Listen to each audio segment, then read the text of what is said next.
محمدا رسول الله. السلام عليكم ورحمة الله وبركاته.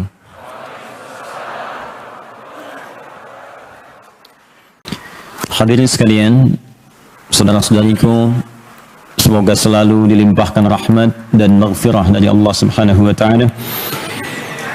Hari ini kita akan lanjutkan dalam masih kajian kitab Sahih Al-Bukhari atau lengkapnya Al-Jami' As-Sahih Al-Musnad Al-Mukhtasar min umuri Rasulillah sallallahu alaihi wasallam wa sunanihi wa ayyamihi. Kumpulan komprehensif tentang bimbingan kehidupan yang bersumber sahih dari Nabi sallallahu alaihi wasallam, baik berupa kegiatan-kegiatan beliau yang dituntunkan pada kita ataupun aktivitas harian Nabi sallallahu alaihi wasallam. Terdiri dari 97 pembahasan. Bismillahirrahmanirrahim. Kitabul Iman, bab masih dalam pembahasan iman, babul muslim, bab al-muslim man salimal muslimun min lisanihi wa yadihi. Kalau sudah dapat nanti bisa disimak, kalau belum dapat diikuti bahasan yang saya sampaikan. Bab al-muslimu. Di sini tidak ditulis babul muslimi. Ya, tapi ditulis bab al-muslimu. Jelas? Tidak. Saya jelaskan. Saya ingin bahas setiap bagian diksi kalimatnya supaya saya ingin paham, ya, apa yang kita bahas kita paham. Saya tidak mencenderung mengarahkan kepada hafalan tapi tidak paham apa yang dihafalkan. Dan ini menjadi kebiasaan sebagian orang Islam sekarang. Saya contohkan begini, sedikit ya, saya kembalikan kepada apa yang sering saya ulang-ulang untuk mengingatkan dan menyadarkan kita semua termasuk saya pribadi. Begini, kenapa bagian ibadah ilmunya disebut fiqih? Kan ada 3 ilmu nanti kan? Akidah, ya kan? Ilmunya tauhid atau bahkan dengan namanya akidah. Kedua ibadah, syariat, ilmunya disebut fiqih. Ketiga akhlak. Nah, saya fokus nih kepada ibadah dulu karena ini yang kita kerjakan tiap hari. Kalau akidah kita ucapkan asyhadu an la ilaha illallah wa asyhadu anna muhammadar rasulullah, muslim. Akidahnya apa? Islam. Akhlak tampilan keseharian kita berupa perilaku. Tapi ibadah itu kan diantara yang paling penting hubungan pokok kita dengan Allah. Konteksnya ada di ibadah kita kerjakan setiap hari. Contohnya apa diantaranya? Salat kan? Salat kan bagian ibadah kan? Tiap hari kita kerjakan. Puasa bagian ibadah. Baca Quran bagian ibadah. Baik ilmu pada ibadah ini, ilmunya disebut fiqih. Apa itu fiqih? Secara bahasa artinya al-fahmu, paham, mengerti. Kenapa ilmunya disebut fiqih? Tidak disendirikan ilmu. Belum pernah lihat kan ada buku namanya ilmu salat? Tidak ada kan? Yang ada fiqih salat. Belum pernah dengar kan ada buku namanya ilmu zakat? Yang ada fikih zakat. Fikih haji, fikih umrah. Kenapa disebut fikih? Ada isyarat di situ supaya tidak sekedar dipelajari, tapi dipahami apa yang dipelajari itu. Jadi kalau kita ingin sholat, belajar dulu keterangan tentang sholat. Ilmu-ilmu tentang sholat disebut fikih untuk mendorong kita bukan sekedar menghafalkannya, tapi memahami apa yang dibaca itu. Dengan pemahaman itu baru dipraktekkan.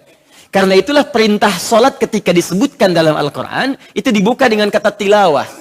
Perintahnya disebut dengan utslu. Buka Quran surah ke-29 ayat ke-45. Itu sebelum muncul kata wa aqimis shalah dan tunaikan olehmu salat dengan benar, diawali dengan kalimat utslu. Utslu ma uhya ilaika minal kitab. Dari kata tilawah. Tilawah punya 3 arti beda dengan qiraah. Ada iqra, ada utslu, itu beda. Wahyu pertama iqra, bismi rabbikal ladzi khalaq. Setelah wahyu turun, kemudian datang perintah ibadah berubah jadi utslu. Kata tilawah. Iqra secara bahasa hanya punya 1 arti. Ya, apa itu? Membaca yang tertulis tapi tanpa tuntutan untuk memahaminya. Asalnya itu. Atau ada yang menambahkan menghadirkan yang diingat kalau kita punya ingatan. Ya. Jadi membaca ma huwa maktubun fis sudur atau istihdaru ma huwa maktubun fis sudur. Menghadirkan apa yang diingat atau membaca apa yang tertulis tanpa ingat kewajiban atau tanpa tuntutan untuk memahaminya. Baik, sedangkan kalau muncul kata utslu tilawah, itu punya 3 arti. Artinya baca, pahami, dan amalkan apa yang telah dipahami itu.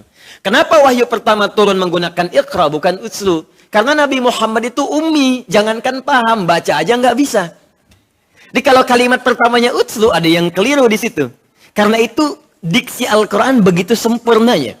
Karena Allah langsung yang berfirman, bukan manusia yang berkata, maka sesuai dengan konteks pada saat itu. Iqra ya Muhammad, kata Jibril, baca. Maka dijawab oleh Nabi, ma'ana biqari, jangankan paham, baca pun saya nggak bisa. Ma'ana biqari, sampai 3 kali dipeluk oleh malaikat Jibril yang menyamar jadi laki-laki, turun kalimat sempurna. Iqra bismi rabbikal ladzi khalaq. Muhammad, baca. Jangan berpikir kamu nggak pernah sekolah. Jangan berpikir kamu nggak pernah punya guru yang mengajarkan kamu baca.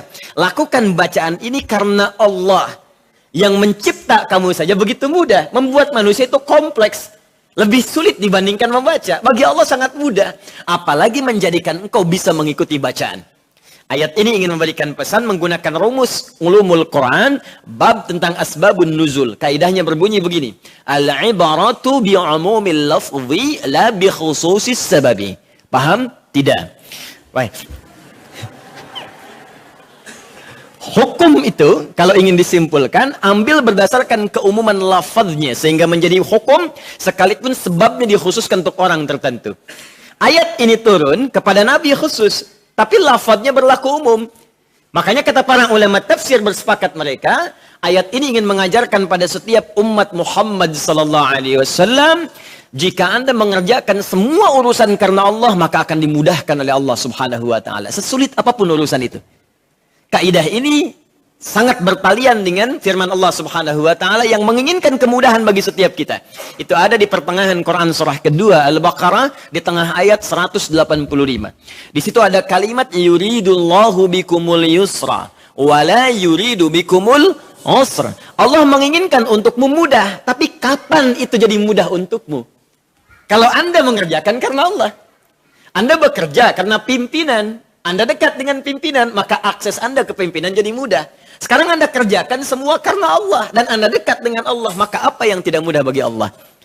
Karena itu, membangun kedekatan dengan Allah disebut takwa. Karena itulah ketika Allah menyebut orang semakin meningkatkan takwa, maka akan dimudahkan hidupnya. Itu yang dimaksud di akhir ayat kedua di Quran surah 65. Disambung ke ayat ketiganya. Wa may yattaqillaha yaj'al lahu makhraja wa yarzuqhu min haitsu la yahtasib. Siapa yang mampu membangun kedekatan dengan Allah dengan meningkatkan takwa, maka aku berikan jalan keluar dari setiap persoalan yang ia alami. Jadi bukan nggak punya masalah, tapi setiap akan menghadapi persoalan diringankan oleh Allah. Diseakan-akan nggak punya masalah. Itu yang sering dibahasakan dengan memberikan solusi pada setiap problem yang terjadi. Bahkan mengirimkan rizki pada sisi yang tidak dia duga. Jalan takwa itu disebut ibadah. Karena itu setiap kita mengerjakan ibadah, seringkali bersanding dengan kalimat takwa. Contoh kalimat takwa pertama Al-Baqarah ayat 2. Sambungkan ke 3 dan 4. Dzalikal kitabu la raiba fi hudal lil muttaqin. Siapa muttaqin orang takwa itu? Ayat ketiganya. Alladzina yu'minuna bil ghaib wa yuqimunas. Jadi kita menunaikan sholat itu untuk membangun hubungan dengan Allah supaya jadi orang takwa. Anda puasa Senin, Kamis. Sekarang Kamis Anda puasa. Apa tujuan puasa itu? Membangun kedekatan dengan Allah, takwa.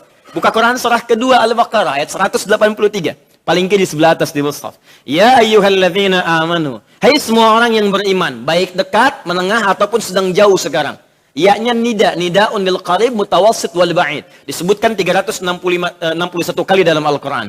Ayyuha disebutkan 150 kali dalam Al-Quran. Ayyunya munada taukid, hanya tanbih. Paham? Tidak. Ya. Ayyun taukid untuk menguatkan. Ha tanbih mengingatkan. Alladzina ismun mausulun yadullu 'alal jam'ul jam'iyyah. Disebutkan 1080 kali dalam Al-Quran. Memanggil semua kalangan tanpa jeda, tanpa batas. Jadi Allah panggil gini, hei semua orang yang punya iman tanpa kecuali. Baik itu tua, muda, kecil, besar, dewasa, dan seterusnya tanpa batasan. Kaya, cukup, gak ada batas di situ. Semuanya. Perhatikan cara menerjemahkannya. Aku kuatkan, aku ingatkan pada kalian semua, kutiba alaikumussyam, kama kutiba alal ladzina min qablikum. Silahkan kerjakan puasa. Bahkan aku wajibkan di bulan Ramadan. Seperti orang dulu pernah menunaikannya. Untuk apa semua itu? La'allakum tattaqun. Supaya engkau bertakwa. Apa itu takwa? Usaha membangun kedekatan dengan Allah. Bentuknya ibadah. Nah, ilmu untuk menjadikan kita benar ibadah disebut fikih namanya. Fikih itu paham. Makanya ketika akan ibadah, kalau ingin nikmat salatnya, khusyuk, enak, maka kalimat Qur'annya berubah dari iqra jadi utslu. Utslu ma uhya ilaika minal kitab. Quran surah 29 ayat 45. Sebelum salat, kata Allah, kamu baca dulu. Tapi jangan sekedar dibaca, pahami yang dibaca. Supaya merasakan kenikmatannya. Tiap hari kita baca Allahu Akbar, paham gak dengan yang dibaca? Kita baca Allahumma ba'id atau Allahu Akbar kabira, ngerti gak dengan yang diungkapkan? Jangan-jangan selama ini sujud nggak paham yang dibaca. Ruku nggak ngerti yang diungkapkan. Berdebat pada persoalan yang tidak banyak esensinya. Debat kunut itu tidak, kunut tidak, kunut tidak. Dua-duanya ada yang kunut, ada yang tidak, tapi nggak sholat subuh keduanya akhirnya. Tidak esensial. Ya? Nah, sementara baik yang kunut atau tidak, nggak ngerti yang dibaca dalam sholat. Ya bagaimana bisa khusyuk dalam sholat kita? Maka itu yang dimaksudkan, itulah fiqh namanya. Ya, karena itu ketika Nabi mendoakan Ibnu Abbas radhiyallahu taala anhu saat beliau masa dini belajar agama, maka kalimatnya sangat populer. Kata Nabi, Allahumma faqihhu fid din wa 'allimhu at-ta'wil. Ya Allah, mohon pahamkan ia semua urusan dalam persoalan agama dan ajarkan ia tentang ta'wil, memahami sesuatu yang sulit kadang-kadang untuk diberikan penjelasan. Itu yang dimaksud turunan Quran surah ke-9 ayat 122. Baik. Kedengaran yang di luar? Oh tidak, Masya Allah. Tidak tapi bisa jawab, luar biasa. Alhamdulillah. Ya. Ya, cuma di Kelapa Gading. Tidak tapi bisa jawab, nggak kedengaran. Alhamdulillah. Sekarang kedengaran? Alhamdulillah. Baik. Ya, semoga Allah mengampuni kita semua. Baik. Teruskan. Jadi ini standarnya. Jadi begitu turun ayat belajar, itu menggunakan kalimat fiqh. Quran surah ke-9 ayat 122. Wa ma kana al-mu'minuna liyanfiru kaffa falawla nafara min kulli firqatin minhum ta'ifa liyatafaqahu fid din. Ada fiqh di situ. Ya. Karena itu insyaallah kita coba mulai bab ini dan kita ambil kalimat fiqhnya untuk lebih konsentrasi pada pemahaman, tidak sekedar menghafalkannya. Ya, bismillahirrahmanirrahim. Coba saya tuliskan dulu supaya yang belum dapat atau belum sampai kertas itu nanti kita bisa menyimak sama-sama. Ibu kelihatan ini? Kelihatan, ya lah terserah. Ya, belum saya tulis sudah kelihatan. Alhamdulillah. Bab al-muslim. Ya. Bab di kitabnya tertulis begini, al-muslimu. Ya, man salim al-muslimun.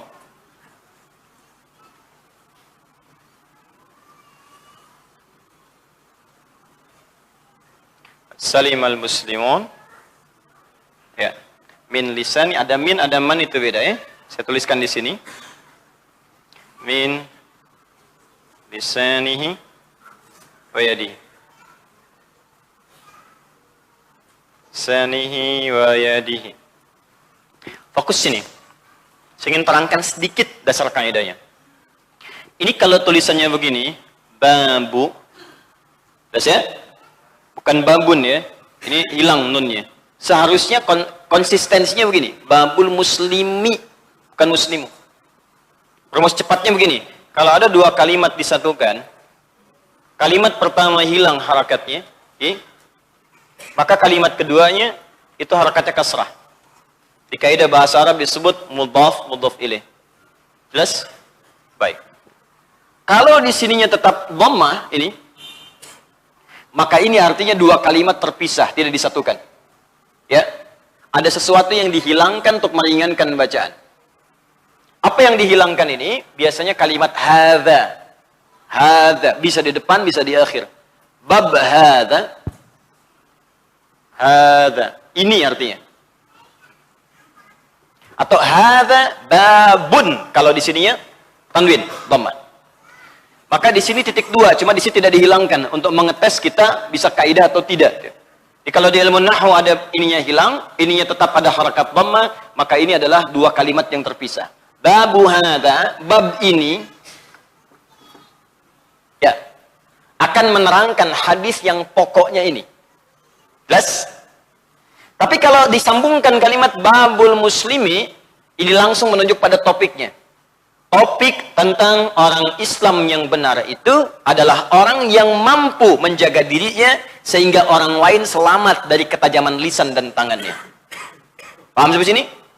Nah, Al-Imam Al-Bukhari, perhatikan, karena beliau pun paham tentang bahasa, mengerti di fiqih, dan sangat ahli di bidang hadis, maka beliau memilih untuk menjadikan ini dua kalimat dan bukan menyatukannya. Ini menunjukkan ada kepakaran di dalamnya. Beliau katakan, bab hadanya dibuang, bab ini yang akan saya tuliskan ini, hadis yang akan saya sampaikan sekarang, kata beliau, akan berisi topik berikut. Jelas sampai sini? Baik, ini menunjukkan kepakaran dari bidang bahasa dan hadis. Sebab kalau beliau satukan babul muslimi, maka itu akan jadi pembicaraan topik saja. Saya akan bicara tentang bab ini selesai.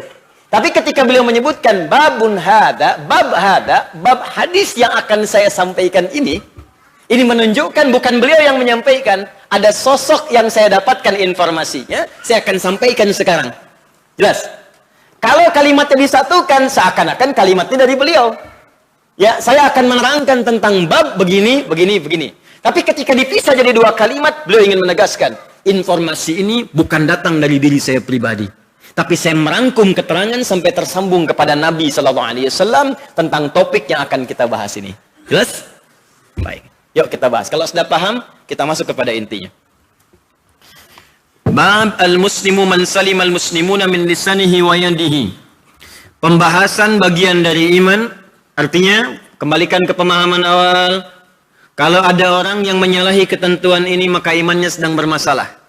Walaupun dia mengaku mukmin. Tapi kalau ada orang yang membiasakan mengamalkan turunan dari ini menunjukkan imannya kuat di sisi Allah Subhanahu wa taala dan Rasulnya sallallahu alaihi wasallam. Ya, man salimal muslimuna min lisanihi wa yadi. Hadis yang mengajarkan tentang esensi muslim yang mampu menjaga lisan dan tangannya. Saya bacakan runtutan sanad dulu karena Anda akan bertanya begini, Imam Al-Bukhari dari mana nerima hadis ini? Beliau kan nggak pernah ketemu Nabi, lahir belakangan setelah Nabi wafat. Dari mana menemukan informasi yang dimaksudkan? Saya bacakan dulu. Haddatsana Adam bin Abi Iyas, qala haddatsana Syu'bah an Abdullah bin Abi Safar wa Ismail ibnu Abi Khalid an Sya'bi an Abdullah bin Amr ibn al-As radhiyallahu ta'ala anhuma anin Nabi sallallahu alaihi wasallam. Hadis ini diterima dari Nabi sallallahu alaihi wasallam dari urutan sanad tadi dan puncaknya di sini saya berhenti diterima dari seorang sahabat junior namanya Abdullah bin Amr bin As dari Nabi sallallahu alaihi wasallam. Nah, sebelum kita sampai kepada Nabi, seperti saya ajarkan di pertemuan-pertemuan berikutnya, hadis memiliki dua sayap yang sangat penting seperti pesawat. Jadi kalau satu sayapnya bermasalah, pesawatnya nggak bisa terbang. Di ilmu hadis ada dua sayap yang paling utama. Sebelum kita belajar hadis, apapun redaksinya, maka kita harus biasakan mengkaji dua hal ini dulu. Satu, ada yang disebut dengan sanad namanya. Apa namanya? Sanad. Dua, ada yang disebut dengan matan. Hadis bisa diterima kalau sanad dan matan ini tidak bermasalah. Walaupun matannya bagus, matan itu redaksinya. Ya, kalimat hadisnya, informasi yang disampaikan. Walaupun kalimat hadisnya bagus, kata-katanya itu benar, tapi sanadnya bermasalah. Apa itu sanad? Transmisi orang yang meriwayatkan hadis sampai ke Nabi sallallahu alaihi wasallam.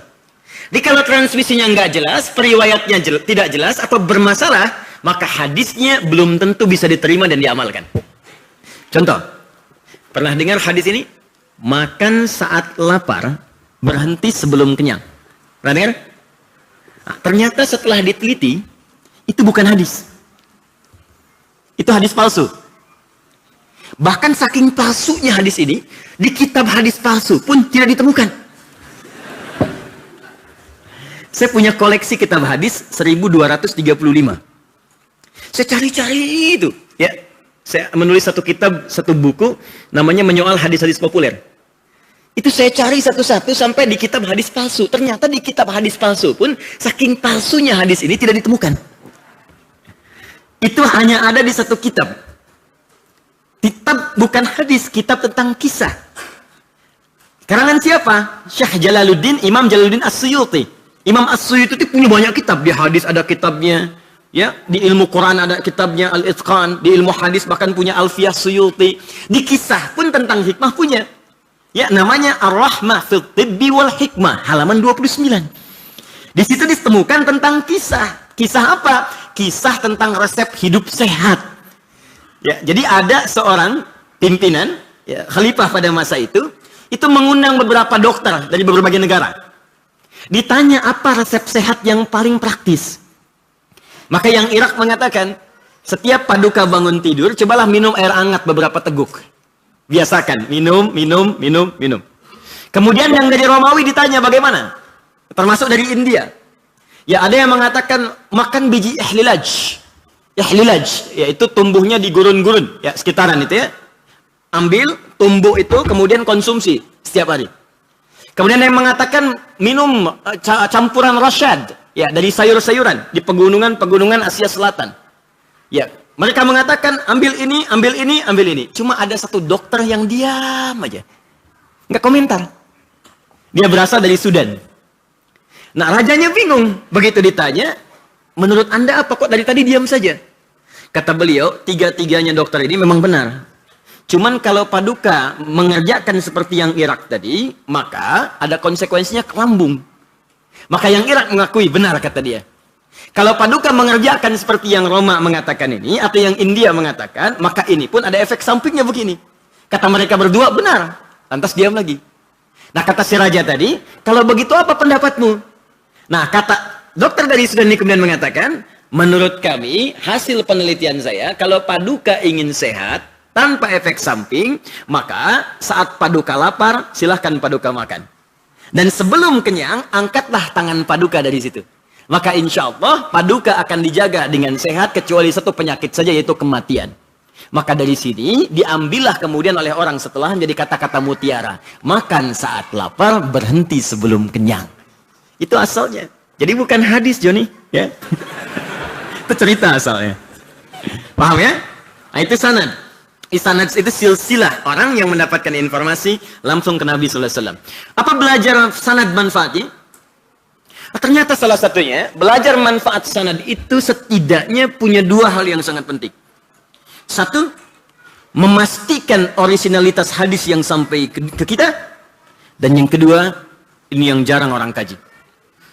Mengambil inspirasi dari orang terdekat kepada Nabi yang mengambil informasi hadis itu.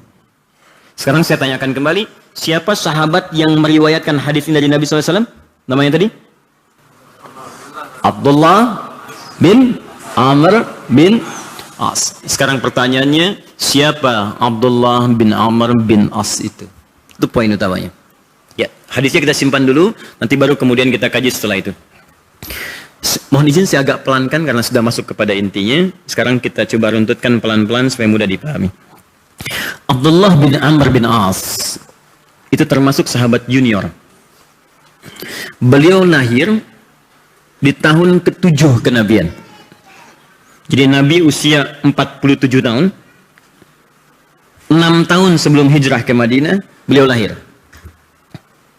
Dan wafat nanti, saat usia beliau, Nabi wafat, usia beliau baru 17 tahun. Tapi sudah menjadi ahli fiqih, ahli hadis, ahli Quran, dan ahli ibadah. Abdullah bin Amr bin As. Ya, bin artinya anak laki-laki. Binti anak perempuan. Isa bin Maryam. Saya pernah ditanya, Ustadz, kenapa nasabnya ke ibu, bukan ke bapak? Saya bilang, Pak, bin di sini maksudnya anak laki-laki. Isa anak laki-lakinya Maryam, karena Maryam tak punya anak perempuan. Jelas ya? Di nasab itu dibagi dua nanti. Ada menunjukkan kepada status anak laki-laki atau perempuan, ada yang menunjukkan kepada siapa dinisbatkan ke atasnya. Baik, ini berarti menunjukkan anak ini Abdullah nama aslinya, bapaknya adalah Amr bin As. Jadi Abdullah anak laki-lakinya Amr bin As. ada 3 keistimewaan yang melekat pada anak ini yang jadi inspirasi kita semua. 1, mohon izin, maaf, Bapak Ibu sekalian, anak ini masuk Islam lebih dulu dibandingkan bapaknya. Di sahabat Amr bin As itu masuk Islamnya belakangan setelah anaknya. Di anak masuk duluan, baru kemudian bapak menyusul. Apa pesan yang paling penting di sini yang mesti kita ambil dan jadikan inspirasi? Walaupun anak masuk Islam, tapi tidak memutus bakti beliau kepada orang tuanya. Sehingga dengan bakti yang baik itu dan menunjukkan kesungguhan Islam, akhlaknya baik, ibadahnya sungguh-sungguh, kemudian kemuliaannya bertambah. Justru itu menjadi asbab hidayah untuk orang tua meyakini kebenaran Islam. Itu yang dimaksudkan di Quran surah ke-31 ayat ke-15. Paling kiri sebelah atas di mushaf. Wa in jahadaka ala an tusyrika bi ma laysa laka bihi ilmun fala tuti'huma wa sahibhuma fid dunya ma'rufa. Kata Allah, jika ada anak masuk Islam duluan, kemudian orang tua belum Islam. Ini kalau dalam kaidah tafsir begini. Kalau tidak disebutkan namanya siapa, kapan kejadiannya, di satu ayat disebutkan sebuah informasi, tidak disebutkan tokohnya siapa, kejadiannya kapan. Ini menunjukkan peristiwa itu akan mungkin terjadi di setiap masa dengan tokoh-tokoh yang berbeda. Ayat ini turun di masa Nabi, tapi saya tanyakan pada Anda sekarang. Ada nggak sekarang anaknya Muslim, orang tuanya non? Belum. Ada? Ada. Benar kan? Maka ayat ini memberikan isyarat pada kita semua. Lihat kata Al-Quran. Kalaupun ada anak yang masuk Islam, orang tuanya belum Muslim, kalaupun kemudian anak dipaksa ikut keyakinan orang tua, maka dia boleh tolak dengan cara yang lembut. Tapi jangan sekali-kali memutus hubungan keduniaan untuk berbuat baik kepada mereka. Di Anda boleh beda agama. Dalam konteks bukan boleh beda, membolehkan, bukan. Maksud saya, boleh jadi beda agama ini terjadi dalam kehidupan. Tapi jangan sampai karena perbedaan ini, kata Al-Quran, langsung Allah yang menyampaikan, memutus hubungan kekeluargaan Anda dengan orang tua. Memutus hubungan baik Anda dengan orang tua. Maka silahkan dakwahi mereka dengan akhlak yang baik. Anda kalau bekerja ada gaji, berikan bagiannya. Berikan hadiah. Berikan oleh-oleh. Tanya kabarnya. Doakan dalam sujud malam. Ya Allah berikan hidayah kepadanya. Sayangi orang tua saya sebagaimana mereka menyayangi saya sejak kecil. Mintakan, minta. Boleh jadi dengan semua perlakuan baik itu bisa asbab hidayah untuk masuk Islam. Itu poinnya. Tapi ada satu bab yang luput dari pengawasan kita sekarang. Kata para ahli tafsir, jika anak beda agama saja dengan orang tua, masih diminta anak berbakti pada orang tuanya. Maka bagaimana kalau orang tua dan anaknya sama-sama Muslim? Maka hati-hati. Betapa banyak sekarang justru, maaf ya, anak Muslim, orang tua Muslim. Jadi orang tua non-Muslim saja, anak masih diminta bakti. Sekarang bagaimana kalau anaknya Muslim, orang tua Muslim? Dan kasus yang banyak terjadi sekarang, justru banyak anak-anak yang kemudian berlaku kasar pada orang tuanya. Di dalam konteks anak yang Muslim, orang tua non-Muslim saja, kewajiban berbakti masih ada. Maka bagaimana ketika orang tuanya Muslim? Maka itu lebih daripada yang tadi. Al-Imam Al-Bukhari punya kitab lain, namanya Adabul Mufrad. Al-Adabul Mufrad. Satu kali, ini kisah nyata, ada seorang sahabat hendak berjihad di medan perang. Begitu sudah berangkat ke medan perang, ternyata temannya datang mengadu pada Nabi. Ya Rasulullah, si fulan berangkat ke medan perang, ibunya belum rela melepasnya dan masih menangis sampai sekarang. Ibunya. Maka kata Nabi, panggil si fulan menghadap saya. Maka prajurit tadi yang sudah berangkat ke medan perang disusul oleh kawannya, kamu dipanggil Nabi. Kok saya dipanggil Nabi, saya mau jihad, kamu dipanggil.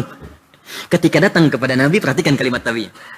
Ya fulan, irji ila ummik, hei fulan, balik kepada ibumu, bikin ibumu tertawa seperti engkau membuatnya telah menangis. Pulang ke ibumu, buat ibumu tertawa seperti engkau telah membuatnya menangis.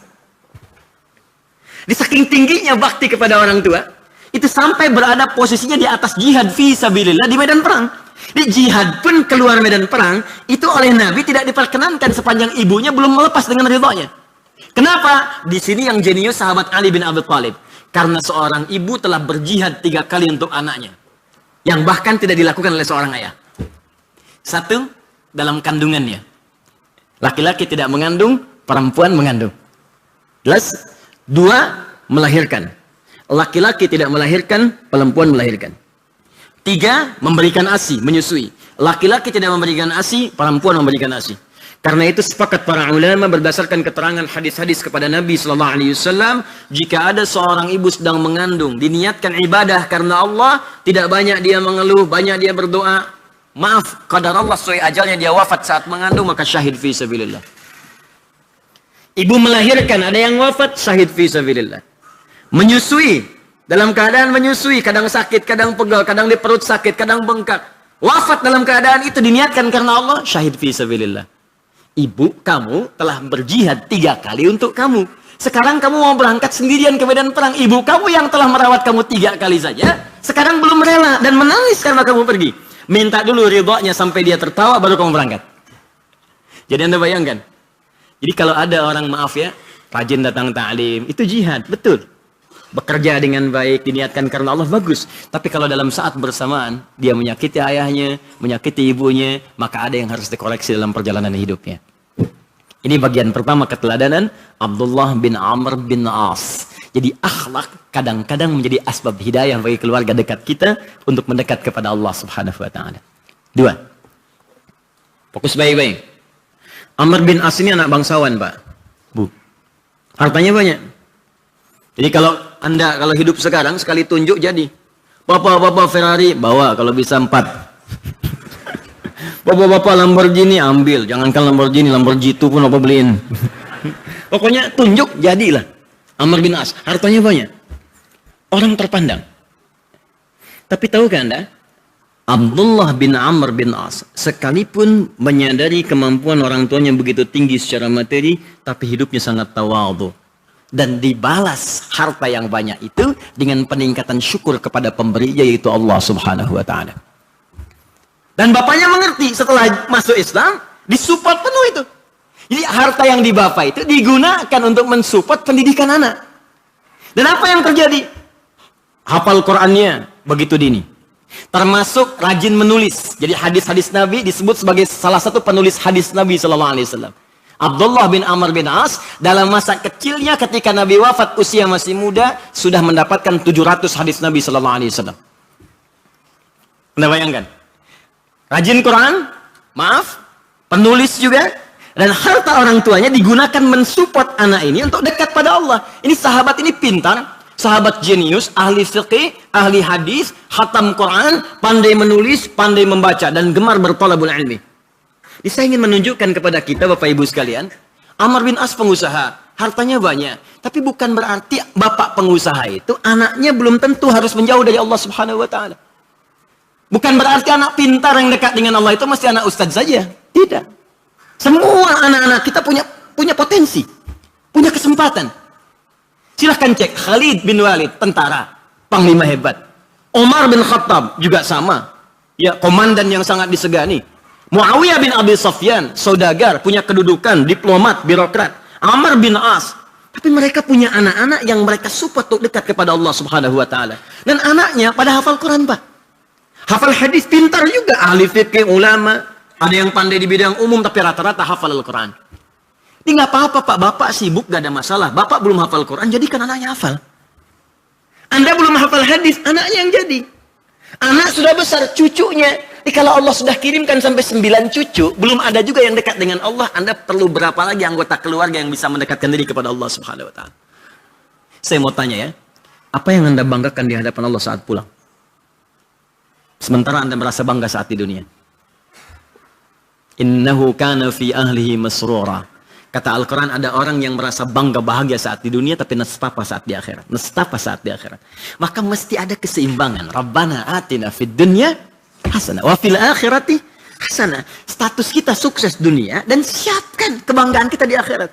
Minimal jadikan satu di antara sekian anggota keluarga kita itu ahlullah, ahli yang dekat dengan Allah Subhanahu wa taala. Hafal Quran, menghafal hadis, masukkan pesantren. Nggak apa-apa, Pak. Ahli fisika juga. Nggak, banyak sekarang ahli fisika yang hafal Quran. Ada. Ahli kimia juga. Jadikan arsitek yang hafal Quran. Arsitek yang paham hadis. Dokter yang hafal Quran. Pak Ibu, kalau Anda pernah mengaji namanya Bidayatul Mujtahid fi Nihayatil Muqtasid. Disingkat Bidayatul Mujtahid. Kitabnya karangan Ibnu Rushd. Itu kitab paling favorit. diajarkan hampir di setiap kampus di Timur Tengah, termasuk di Indonesia, banyak di madis-madis ilmu, sampai terjemahannya pun banyak versi, banyak cetakan di Indonesia. Itu yang nulis, Pak, dokter bedah. Dokter bedah. Yang nulis dokter bedah, Anda bayangkan. Itu nulis fikih perbandingan madhab. Dokter hafal Quran, nulis kitab fikih, dulu biasa. Karena memang banyak juga penyakit-penyakit yang itu tidak bisa diidentifikasi dengan obat-obat fisikal. Ada. Coba, maaf ya, ria, nggak ada obatnya. Silakan cari klinik poliria, nggak ada. Sakit hati, dendam, dengki, nggak ada obatnya. Poli dendam, nggak ada. Aduh dok, saya pusing kepala saya. Pak, gimana yang dirasakan di bagian depan atau belakang? Ini kayaknya semuanya dok. Ya. Gejalanya apa? Itu kawan saya kalau dia beli handphone baru pusing saya. Itu nggak ada penyakitnya. Tapi di Quran ada solusinya, itu disebut syifa namanya. Ada dawa untuk obat fisik disebut daun, ada syifa untuk obat jiwa, syifaun. Di Quran ada. Makanya kalau ada dokter hafal Quran nyambung itu, ini penyakit fisik dan penyakit jiwa. Oh ini kayaknya penyakit jiwa nih, maka di resepnya Quran surat sekian ayat sekian, pojok palah paling kanan. Oh, udah cari. Selesai. Nah itulah Abdullah bin Amr bin As. Sahabat Nabi banyak Pak. Banyak. Kita profesi boleh beda-beda. Tapi menarik ya, saya perhatikan dari sisi sejarah itu, hampir semua sahabat Nabi itu miniatur kehidupan orang-orang di masa depan. Hampir semua profesi ada. Anda sekarang pedagang ada. Di depan banyak teman-teman yang dagang. Zaman Nabi pedagang banyak. Tuh teman-teman yang dagang di sekitaran masjid, itu inisiator pertamanya Abu Darda. Abu Darda. Mu'alaf masuk Islam, berubah jadi baik keislamannya, maka bisnis paling hebatnya buka toko depan masjid. Makanya sekarang banyak depan Masjid Nabawi toko-toko kan? Visinya apa? Visinya bukan cari keuntungan dari jamaah semata, bukan hanya visi bisnis dunia. Visinya saat berniaga bisa dalam saat yang sama dekat dengan Allah Subhanahu Wa Taala. Di kalau adzan bisa tutup dulu, salat. Tiba waktu sholat, jeda dulu, masuk. Ada ta'lim, bisa sambil dengar, bisa sambil ikut. Itu Abu Darda dulu. Ada. Anda aktif di mana lagi? Yang militer banyak. Khalid bin Walid. 12.000 sahabat Nabi, 38-nya panglima. Satu kualitas panglimanya bisa menaklukkan Persia dan Romawi. Khalid saat datang menaklukkan Persia, dibuka Persia, diberikan kemuliaan Islam, Ratu Persianya sedang minum racun. Mau minum racun, bukan sedang minum racun. Mau minum racun di botol. Ditanya oleh Khalid, apa itu? Ini racun paling kuat di Persia yang kalau ada yang minum sudah selesai kehidupannya. Hanya dalam selang sekian detik. Coba lihat, kata Khalid. Begitu dipegang, Khalid tertawa. Ini kisah nyata. Kata Khalid, Bismillahirrahmanirrahim syai'a. Dengan nama Allah, apapun tidak akan mencelakakan kalau Allah tidak mengizinkan. Diminum sampai habis botol, Pak. Habis. Bismillahirrahmanirrahim. Diminum sampai habis botol, dibuang. Selesai. Tidak ada artinya katanya. Apa komentar Ratu Persia ini? Kata Ratu Persia ini, kalau semua jenderal-jenderal seperti ini, komandan-komandan perang, maka selesailah. Ini jadi prajurit yang paling hebat di muka bumi. Coba tes tuh, minum racun. Baik, Gon. Ada babnya sendiri. Ada babnya sendiri. Ya, bagaimana pendidikannya, pelatihannya, tarbiyahnya, keyakinannya, kekuatannya. Karena nantilah satu masa kalau ada belajar, itu ada bab sendiri di Al-Quran, bagaimana membangkitkan potensi manusia yang sangat dahsyat. Di kita itu kekuatannya banyak, Pak. Ada banyak hal. Ada potensi pengetahuan, ada potensi fisik, lebih daripada hewan. Kalau singa buas, manusia bisa lebih buas daripada singa. Betul. Sapi makan rumput, manusia bisa makan aspal. Korupsi tuh. Ya. Makan batu, makan pohon, makan hutan tuh, macam-macam.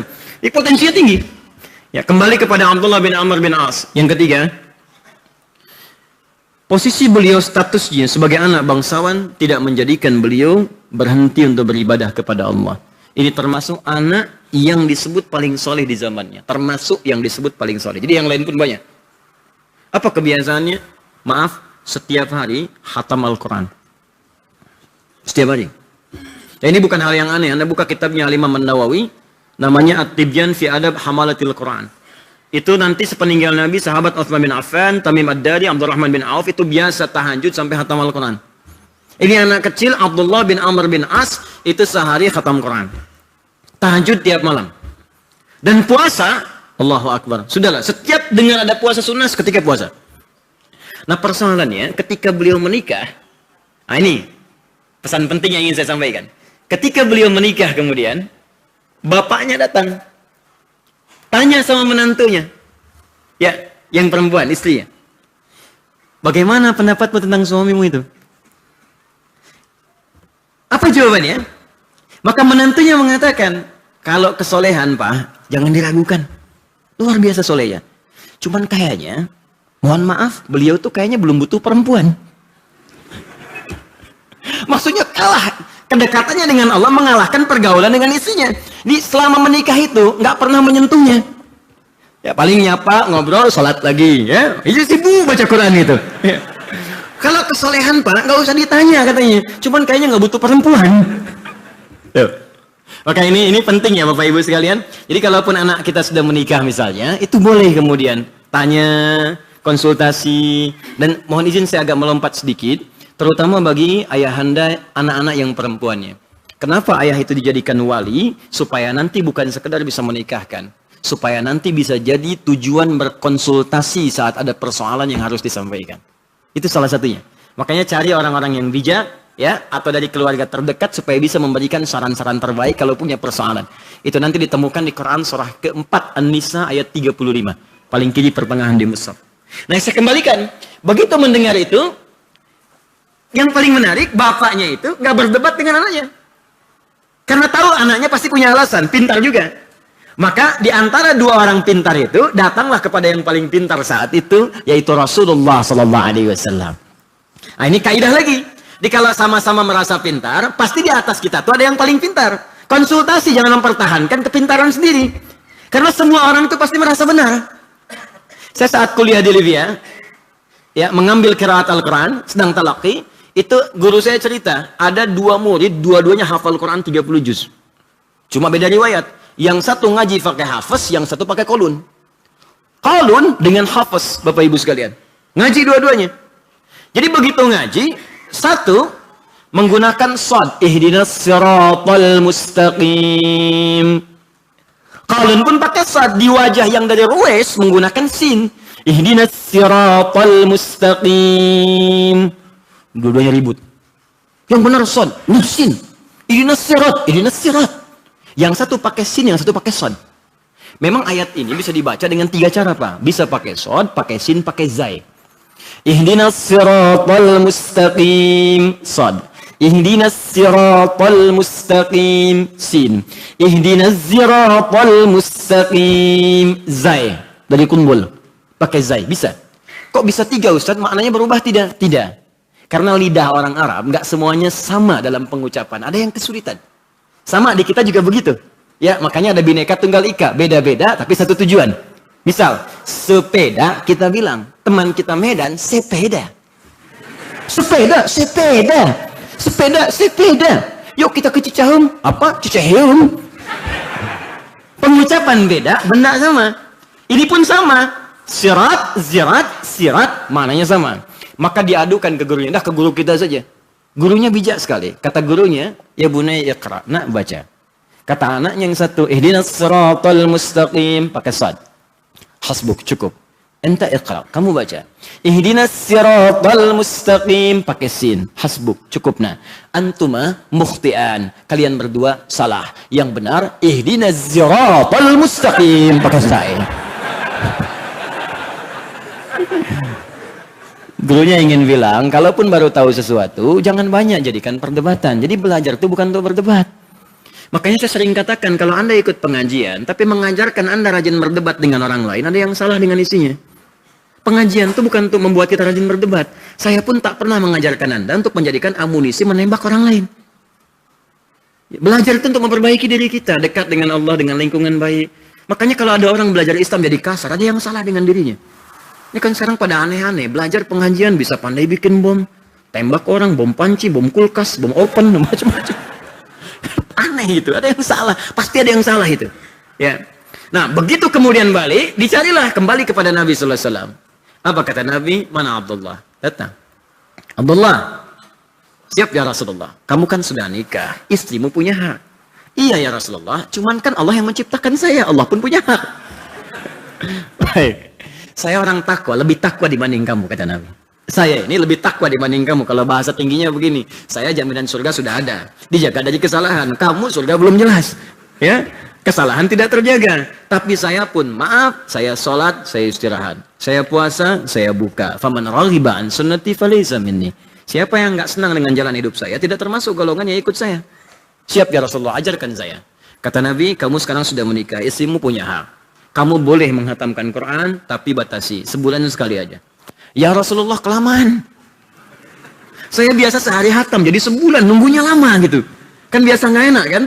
Anda biasa mengerjakan hobi, harus nunggu sebulan, kan nggak enak. Biasa futsal, sehari sekali. Tiba-tiba harus sebulan sekali. Bisa nawar nggak? Ya, kata Nabi boleh, 20 hari. Waduh, kelamaan juga ya Rasulullah. 10 hari. Rasanya lama juga ya Rasulullah. Sepekan, lama juga ya Rasulullah. Ya udah, paling akhir, jangan nanya lagi. 3 hari sekali. Boleh. Siap ya Rasulullah. Boleh, 3 hari sekali. Maka ini menjadi dalil dari sementara kalangan teman-teman kita. Kalau ingin menghatamkan Quran, silahkan dibuat 3 hari sekali. Tapi cara memahaminya agak keliru. Ya, maksud hadis ini bagi yang memang punya kesibukan-kesibukan lain. Setidaknya, maaf, mesti mengatur waktu, kerjakan yang lain juga. Dia jangan sampai pengen jadi ahli Quran, kerja enggak. Bahkan resign dari perusahaan. Untuk itikaf di masjid itu kan, ya rezeki kan nggak datang dengan itikaf seketika. Rezeki nggak datang dengan seketika sholat. Ada turunan yang lain, silahkan kerja. Ya, silahkan bermuamalah. Datang rezeki, berkah turun di situ. Sholat membuat kualitas rezeki datang itu jadi berkah. Menjadikan rezeki yang datang, menjadikan ridha Allah hadir di dalamnya. Tapi ikhtiar mendapatkan itu bekerja, turun ayat di situ. Nah, kembalikan kepada yang tadi. Kamu mau puasa, siap ya Rasulullah. Sekarang perbaiki. Ramadan plus dengan 3 hari dalam sebulan. Maka muncullah apa yang disebut ayyamul bid. Terlalu sedikit ya Rasulullah, Senin dan Kamis. Terlalu sedikit ya Rasulullah. Sudah, ini paling akhir, jangan nawar. Ayyamul bid, kata Nabi. Ya, maaf, puasa Daud. Puasa Daud, sehari puasa, sehari tidak. Ini dalil tentang puasa Daud. Sehari puasa, sehari tidak. Jadi maksudnya begini, kalau Anda sudah puasa Daud, yang sunnah-sunnah lain itu jadi tertutupi. Tapi kalau belum mampu, hadis ini menunjukkan pelan-pelan, jangan langsung Daud. Nanti keliru paham. 3 hari dulu sebulan. Ini tahapan dari Nabi. Kalau pengen coba puasa sunnah. Sudah bagus, Senin Kamis. Senin puasa, selanjutnya tidak dulu. Kamis puasa, jeda nunggu Senin dulu. Kalau sudah bagus, tambah puasa Daud. Kalau pengen meningkat lebih dalam lagi. Sehari puasa, sehari tidak. Kalau sudah puasa Daud, maka Senin dan Kamis itu diikutkan pada hukum Daud. Misal, Anda mulai puasa Daud dari Senin. Selasa kan tidak.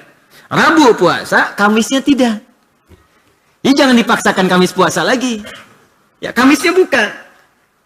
Kalau level sudah naik, berlaku hadis Nabi. Apa hadisnya? Idza maridul 'abdu aw safar kutiba lahu mithla ma kana 'alaihi muqiman sahiha. Kalau seorang hamba sakit atau punya uzur tertentu atau berpindah pada kebiasaan lain yang menjadikan yang sebelumnya tidak dikerjakan lagi. Seperti orang safar. Safar itu biasa 4 rakaat, maaf, zuhur, asar 4 rakaat. Saya mau ke Bandung sekarang dari Jakarta. Macet pertengahan jalan, kilometer 57, saya istirahat di situ.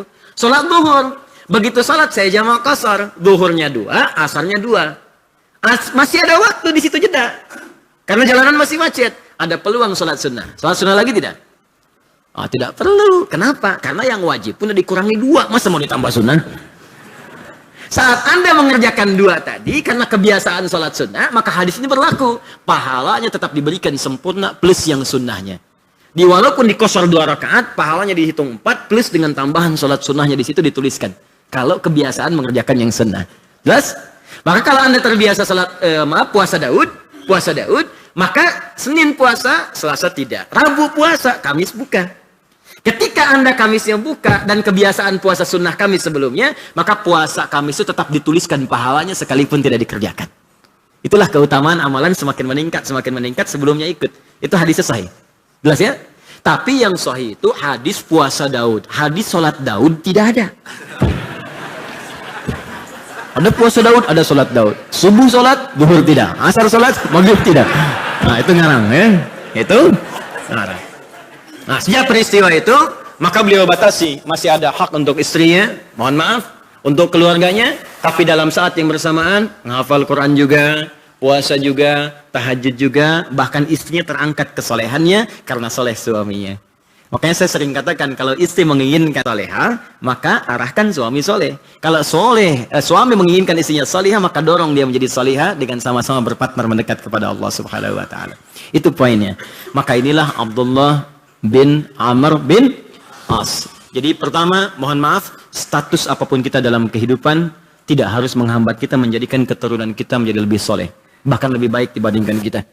Maka jadikan harta yang kita peroleh support anak supaya dekat dengan Allah. Majukan pendidikannya, seperti Abdullah rajin menulis, pandai di bidangnya, dan saat yang bersamaan dekatkan anak itu dengan Allah supaya jadi kebanggaan kita di hari kiamat kelak insyaallah. Paham sampai sini?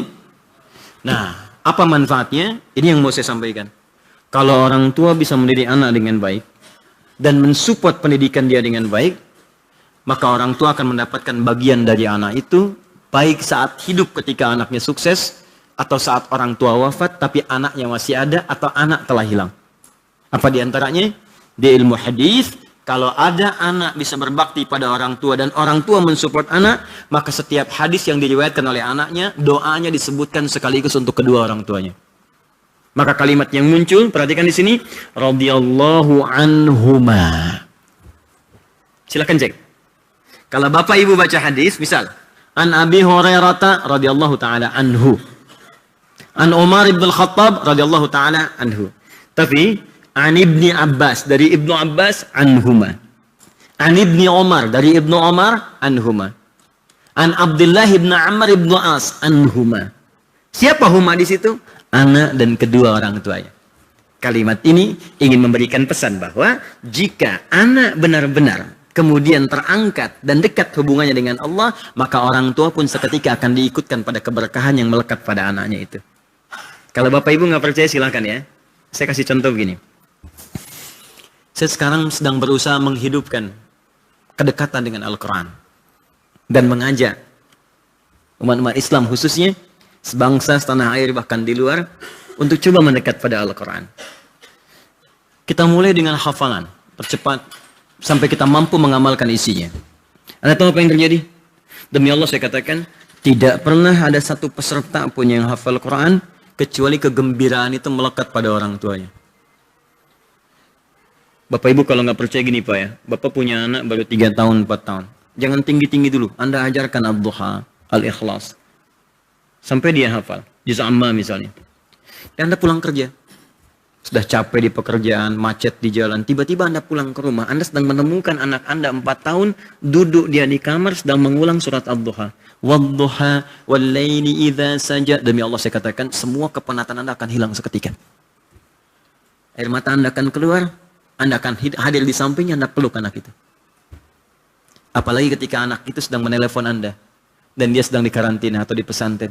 Dia katakan, Anda sedang sibuk-sibuknya bekerja, tiba-tiba Anda angkat telepon, anak itu parau mengatakan, Pak, Ma, Alhamdulillah, hari ini aku sudah khatam Al-Quran 30 juz. Demi Allah, Bu, saya katakan, ketika kalimat ini sampai pada ibu, rasa penat telah mengandung, melahirkan, mendidik, biaya keluar, segala hilang seketika. Anda seakan mendapatkan sesuatu yang tidak pernah Anda genggam sebelumnya. Jatuh, Anda bisa sujud tersungkur. Semua peserta ketika dia hafal Quran di karantina semua nangis. Yang pertama mereka telepon orang tuanya. Dan jatuh semuanya, jatuh syukur. Tak terasa kebahagiaannya. Indah gitu. Dan itu belum mengalirkan pahala. Nanti ketika si anak itu setiap kali baca Quran, atas support Anda, biaya Anda, itu pahala mengalir kepada Anda. Dan tiap hari kan dibacakan. Makanya saya sering katakan, kalau bisa anak itu baca Al-Fatihahnya, Pak, Bapak yang ngajarkan. Ibu yang ngajarkan. Karena itu akan dia bawa selama hidupnya dalam sholat. Begitu dia bacakan setiap sholat, Anda mendapat bagian pahalanya. Itu sudah rumus, dapat bagian. Itu indah. Saya tahun kemarin, itu membawa rombongan haji, Amirul Hajj, khusus. Kuota dari kedutaan Saudi Arabia. Dari seluruh wilayah Indonesia, sekitar 350 orangan. Begitu berangkat ke sana, ternyata ini orang-orang istimewa semua. Istimewa. Ada yang pemerintahan, TNI, Polri, Kejaksaan, imigrasi, macam-macam. Tapi ada segelintir rombongannya. Allahu Akbar, yang menarik perhatian. Siapa mereka? Ahli Quran. Yang hafal Quran, anak kecil 4 tahun, 5 tahun. Yang ikut ibunya, bapaknya, gurunya, temannya. Di barokah Quran itu kalau sudah ada, di anak itu melekat pada lingkungannya. Gak percaya silakan.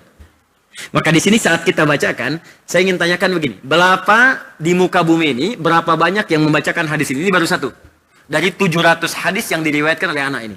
Setiap orang yang mengaji hadis ini, maka mengalir pahala kepada Ibnu Amr bin As, ya Abdullah bin Amr bin As, dan mengalir pahala bagi bapaknya.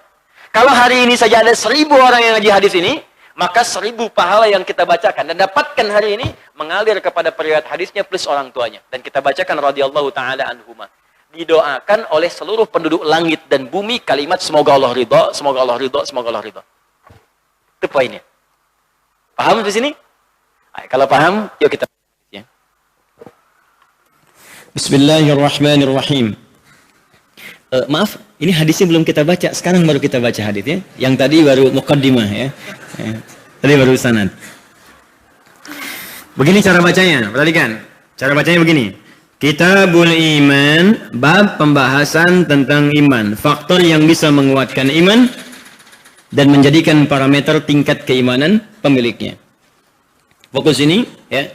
Iman tidak ada kaitan dengan jendela, mau dibuka mau ditutup. Nah, itu aspek lain. Iman kaitannya dengan ini. Qala Nabi SAW pernah bersabda, saya pelankan sedikit. Al-Muslimu, fokus.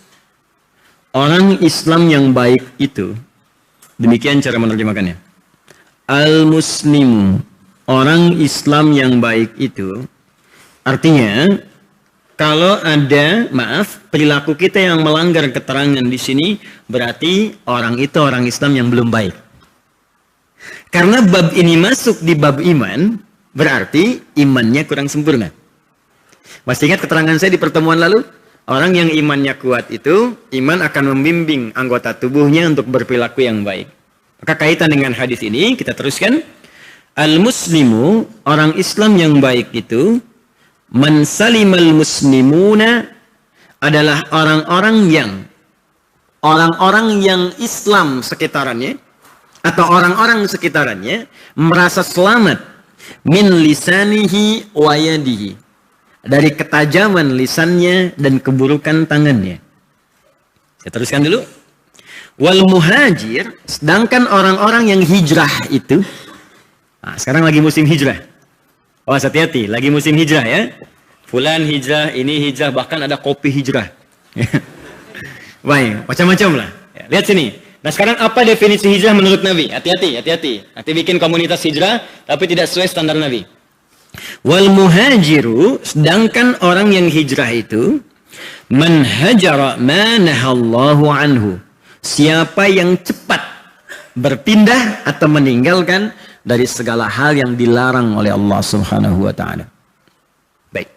Ini baru terjemahan, sekarang kita bahas artinya. Bapak Ibu sekalian, sebelum masuk ke sini, ada 3 ukuran menunjukkan benar dan baiknya seorang muslim. Fokus, hati-hati. 1, ukuran akidah. 2, ukuran ibadah. 3, ukuran akhlak. Jika seseorang benar disebut muslim, ukurannya akidah, dialah yang mengucapkan dengan lisannya dan meyakini dengan hatinya. Asyhadu an la ilaha illallah wa asyhadu anna Muhammadan Rasulullah. Jelas? Baik, kalau ada, orang yang mengucapkan dengan lisannya, meyakini dengan hatinya, kalimat tadi, asyhadu an la ilaha illallah wa asyhadu anna Muhammadar Rasulullah, maka ini ukuran kebenaran seorang muslim dari segi akidah. Kalau diucapkan di lisannya, tapi nggak sampai ke hatinya, sehingga apa yang sampai di lisan nggak sama dengan yang di hati, maka berubah namanya dari muslim menjadi munafik. Awas, hati-hati. Ini ada contohnya di Quran surah ke-49 ayat yang ke-14. Qalatil a'rabu amanna qul lam tu'minu walakin qulu aslamna walamma yadkhulul imanu fi qulubikum. Ada orang Arab berkata, orang Arab Badui, kami telah beriman. Nabi diam, turun jawaban dari Allah, katakan pada mereka, kalian belum serius imannya. Tapi katakan kamu baru masuk Islam formalitas dengan lisan. Cuman sayang, iman yang diucapkan di lisan itu nggak masuk ke hati. Sehingga iman itu tidak jadi guidance, nggak membimbing tubuh untuk berbuat baik. Cuman di lisan saja. Islamnya dituliskan di KTP, Islam di lisan, tapi perilakunya bukan seperti orang Islam. Nah, ini disebut dengan munafik namanya. Jelas? Kalau maaf, tidak di hati, tidak di lisan. Maka ini yang disebut dengan kafir namanya. Jelas sampai sini? Kafir pun dibagi 3 lagi. Awas hati-hati. Ada kafir, ada kafar, ada kufar. Itu beda. Dan hukumnya tidak sama. Hukumnya tidak sama. Awas hati-hati, hati-hati. Kafar artinya perbuatan yang menyimpang dari ketentuan Allah. Ini bisa non-muslim secara umum. Dalam arti diminta salat, nggak salat. Ya kan? Allah minta salat, nggak salat. Kalau yang lainnya urusan kemanusiaan nggak dilihat. Karena kita bicara akidah sekarang. Ya. Dia salat, orang Islam salat, dia tidak salat. Zakat, tidak zakat. Itu disebut kafar. Nah, kalau orang Islam ada yang mengaku muslim, sama berbuat begitu, itu disebutkan dengan redaksi yang sama, kafar juga. Seperti begini misalnya. Allah berfirman Quran surah ke-14 ayat 7. La in syakartum la azidannakum. Wa la in kafartum. Yang dimaksud di situ perbuatan ada yang Islam, tapi sama-sama perbuatan seperti non-muslim. Ngaku muslim, diajak sholat, nggak mau. Dengar azan, marah-marah. Zakat nggak dikeluarkan. Ada yang begitu? Nah, itu disebut kafar namanya. Jelas? Tapi tidak ada satupun ayat mengatakan pada konteks demikian perangi. Tembak. Bom. Tidak. Jadi kalau ada orang Islam kemudian melanggar ketentuan itu, nanti masuk golongan kedua. Nanti saya sebutkan pada yang kedua. Yang kedua, golongan kafir disebut dengan redaksinya kafir. Jamaknya kafirun. Kalau yang tadi kafar, jamaknya kafaru. Contoh kafaru, Quran surah kedua ayat ke-6. Paling kanan sebelah atas di mushaf. Innal ladzina kafaru sawa'un alaihim a'anzartahum am lam tu la yu'minun. Jelas? Baik, yang kedua kafir, jamaknya kafirun atau kafirin. Kalau disebutkan kafirun pada umumnya menunjuk pada non-muslim, dia tidak memerangi orang Islam. Ya, kadang-kadang berbuat baik juga, tidak ada persoalan, cuman kadang-kadang suka ngajak-ngajak. Ya. Nah, turunnya surah Al-Kafirun, Qul ya ayyuhal kafirun, itu asalnya Nabi didatangi. Sekelompok duta-duta di masa-masa Nabi berdakwah, datang sekelompok orang pada Nabi. Dia mengatakan, ya Muhammad SAW, kita nggak usah ribut, nggak usah perang. Ya kata Nabi, kita kan memang nggak pernah ribut. Saya pun nggak ngajak perang. Ya, baik, sudah. Kalau begitu gini saja, kita nggak usah ribut, nggak usah perang. Yang kita lakukan, kita masing-masing toleran aja. Kita memang beda, perhatikan tuh. Kita memang beda, mengakui beda. Jadi, maaf ya, sejahal-jahalnya Abu Jahal, tetap mengakui bahwa perbedaan agama itu ada. Abu Jahal, se-Abu Jahalnya mengatakan kita beda. Jadi kalau ada yang sekarang mengatakan semua agama sama, menuju pada Tuhan yang sama, cuman caranya beda-beda. Itu kata Nabi di hadis Muslim, kalau orang dulu dengar pernyataan itu bisa kaget. Di Abu Jahal kalau hidup lagi, dengar orang liberal sekarang itu kaget itu. Kok kamu bilang gitu? Misal ya. Kok kamu bilang gitu? Itu bisa ikutan kaget. Ya kita memang beda, tapi jangan sampai perbedaan ini menjadikan kita berselisih dan perang. Gini saja, kami malam ini ikut nyembah Tuhan kamu. Kamu besok-besok nyembah Tuhan kami. Maka satu turun kemudian ketentuan dalam Al-Quran dan fenomenal sampai sekarang. Ini ayat dan kalimat tidak ditemukan di kitab manapun, cuma di Al-Quran. Saya punya koleksi kitab-kitab lain, Alhamdulillah, dan kita harus saling menghormati dengan yang lain, tapi hanya Anda temukan kalimat di Al-Quran. Qul ya ayyuhal kafir. Tiba-tiba Allah turunkan kalimat yang halus dan lembut, dasar toleransi dalam Al-Quran. Katakan Muhammad, perhatikan pada orang-orang kafir itu. Apa itu kafir? Kafir itu tadinya Pak bahasa Arab halus, Bu. Bukan kasar, halus sekali, lembut di situ. Kafir itu dari kata kafara. Diserap ke dalam bahasa Inggris jadi kafar. Kafar. Kafar itu asalnya sesuatu yang terhalang, begini. Sehingga menutup yang ada di dalamnya. Kafar ini kafar buku. Kenapa disebut kafar? Karena menutup isinya begini. Ya. I'm covered by this book. Ya, saya tertutup nih dengan buku ini. Ya, bahasa Arabnya kafara itu terhalang, tertutup. Orang yang menghalangi dirinya atau menutup diri belum mau menerima disebut kafir namanya. Maka Quran ketika menurunkan ayat ini kalimatnya lembut. Katakan Muhammad pada orang-orang yang masih menutup diri ini dari dakwah kamu. Dan makanya ketika disebut kafir mereka nggak marah. Saya belum pernah dengar riwayat menyebutkan begini. Ketika Abu Jahal disebut kafir langsung menghunus pedangnya. Apa? Ya. Katakan, hei orang kafir. Enak aja nyebut saya kafir, saya keluar pedang. Tidak. Mereka diam aja. Abu Jahal itu pakar bahasa Arab. Abu Lahab paham bahasa Arab. Disebut kafir biasa aja. Kenapa orang sekarang tiba-tiba marah-marah? Bahasa Arab gak ngerti, Quran gak hafal. Karena tidak paham. Itu kita pahamkan. Jadi kalau ada orang belum paham, bukan dimarahi. Rumusnya dipahamkan. Dijelaskan dengan lembut. Makanya Quran mengajarkan lembut. Ya, Bapak kenal Firaun gak? Bu, Firaunnya itu kan kejam, kasar. Firaunnya, sekasar-kasarnya. Itu Nabi Musa dan Harun ketika diperintahkan berdakwah, disuruh lembut. Nggak percaya buka Quran surah 20 ayat 43 sampai 44. Kata Allah, idhaba ila fir'auna innahu tagha. Musa dan Harun pergilah kepada Firaun, dia sudah mulai menyalahgunakan kekuasaan. Tapi belum selesai ayatnya. Faqula lahu qawlan layyina la'allahu yatadzakkaru aw yakhsha. Dakwahi dia dengan lembut. Mungkin dengan kelembutan itu dia sadar dia salah dan mulai takut dengan Allah, mau berubah. Perhatikan. Maaf ya, Firaunnya diutus 2 orang nabi dan rasul. Ahli surga, dekat dengan Allah. Perhatikan baik-baik. Dekat dengan Allah. Surga dijamin. Amal luar biasa. Diutus berdakwah kepada manusia paling kejam. Ngaku Tuhan. Ana rabbukumul a'la. Tetap diperintahkan berkata dengan lembut. Anda siapa? Nabi bukan. Rasul bukan. Anda dengan Nabi Musa, soleh Musa. Anda dengan Harun, masih baik Harun. Anda berdakwah kepada teman Anda yang bukan Firaun. Kepada istri dan pasangan Anda yang bukan Firaun. Kenapa mesti kasar? Kata Allah, katakan cinta, Anda katakan putus. Kata Allah, katakan lembut. Kenapa Anda harus kemudian berlaku kasar? Kembali kemudian ke ayat ini, Bapak Ibu sekalian. Tadi kafir. Ya, disebut kafir terhalang dan lakum dinukum waliyadin. Sudah, begini saja yang paling bagus. Jangan saling ganggu. Kami hormati Anda, Anda hormati kami. Sudah, itulah dasar toleransi dalam Islam. Jadi kalau kami ibadah, biarkan kami ibadah. Anda ibadah pun nggak boleh diganggu. Makanya dalam Islam nggak boleh Anda ganggu, Pak. Ya, saudara kita sebangsa seair Natalan, jangan diganggu. Jangan diganggu. Biarkan ibadah dengan tenang. Kalau bertanya tentang Islam, dakwahi. Itu indah, lembut kan? Selesai. Ya, kalaupun tak mengucapkan misalnya selamat atau apa, hormati juga karena itu bagian dari ibadah. Ya, kalimat itu kan cuma kalimat. Di Islam itu kalimat jadi ibadah. Syahadat kan pakai kalimat. Nikah pakai kalimat. Kebolehan berhubungan suami istri itu pakai kalimat. Kalau nggak ada kalimat, nggak boleh. Saya terima nikahnya si Fulan binti Fulan dengan mas kawin sekian dibayar kontan. Ya kan? Saya terima nikahnya Fulan binti Fulan dengan mas kawin sekian dibayar, boleh ngutang nggak? Itu kan kalimat. Dengan kalimat itu sah hubungan pernikahan. Dengan kalimat sah keislaman. Maka dari itu, kalaupun ada perbedaan pendapat, kita hormati. Cuma saling penghormatan ini tidak menjadikan kita mencampur adukannya. Jelas sampai sini? Nah, cuma hukum tafsir mengatakan begini. Kalau tidak disebutkan orangnya sekali lagi dan kapan kejadiannya, maka kejadian itu akan terjadi lagi di masa depan dengan tokoh-tokoh yang berbeda.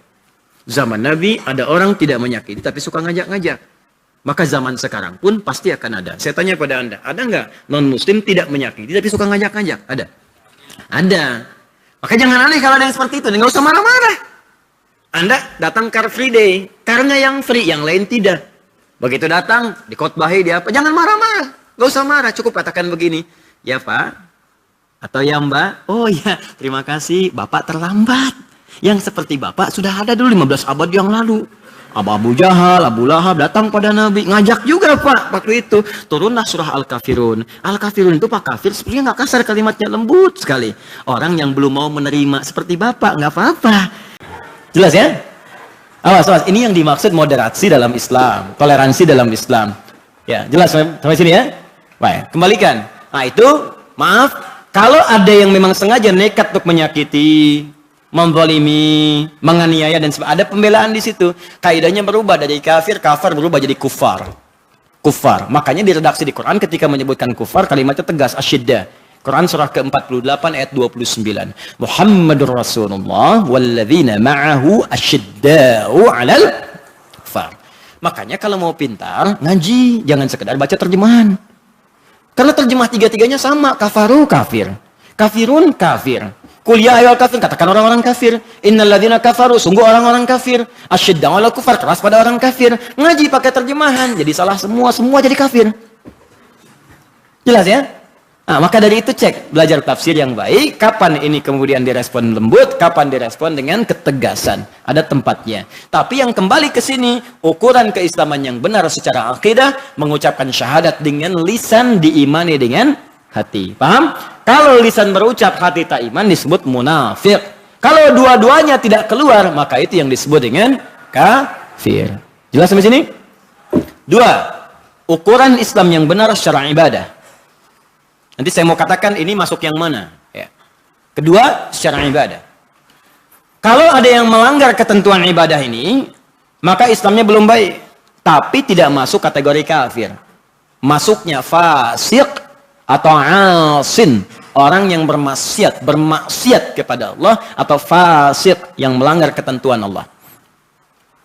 Contoh, Muslim kalau sudah masuk Islam, sudah bersyahadat, maka wajib untuk ibadah.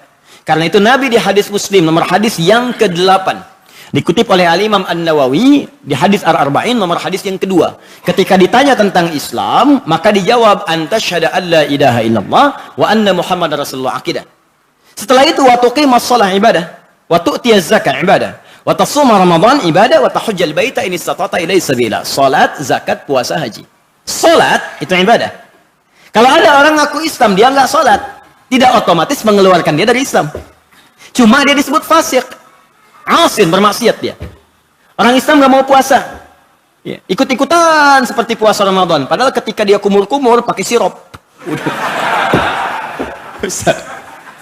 Itu fasik, asin. Jelas? Dia bermaksiat kepada Allah.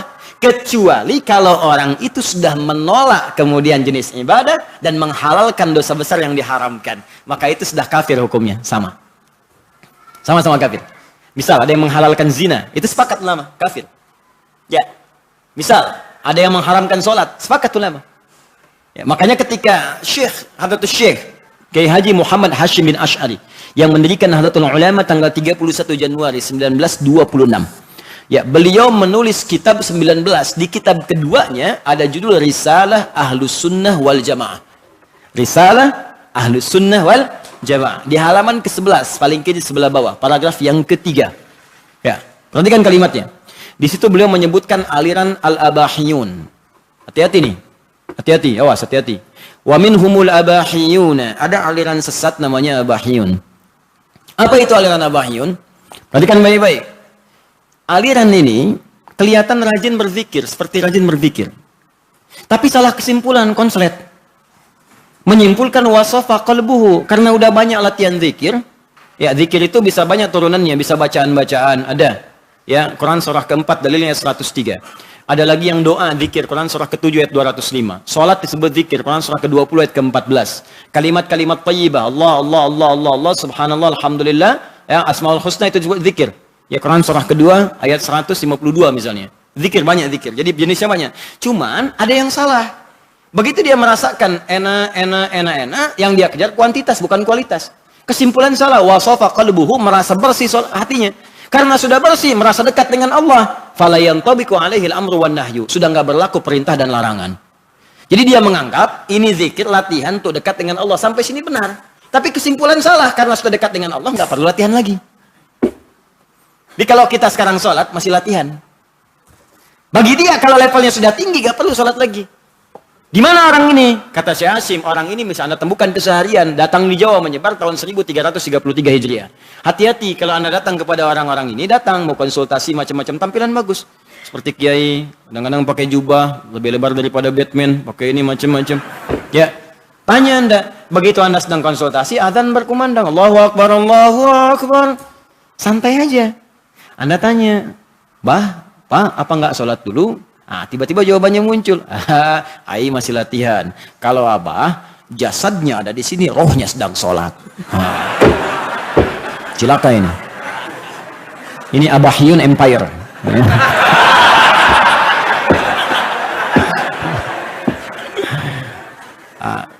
Ini apa kata Syekh Hashim? Aliran sesat menyesatkan. Jadi kalau ada yang ikutan seperti ini, itu cenderung bisa kafir nantinya. Karena kenapa? Maaf, menghentikan perintah ibadah dan menganggap yang lain, larangan itu sudah nggak berlaku bagi mereka. Jadi bagi mereka mabuk tuh boleh, mencuri boleh. Yang namanya sudah dekat dengan Allah, salah sedikit paling dimaafkan, itu prinsip mereka. Itu yang keliru, ya. Saya pernah ditanya oleh orang liberal, salah satu tokoh lah di Indonesia. Ustaz, sholat itu kan mencegah perbuatan keji dan mungkar katanya. Iya betul, saya bilang. Dalilnya kan ini, iya betul. Berarti kalau saya sudah bisa terbebas dari perbuatan keji dan mungkar, saya nggak perlu sholat lagi dong. Saya diam aja, Mas ini ya. Meninggalkan sholat itu perbuatan mungkar. Sudah ya.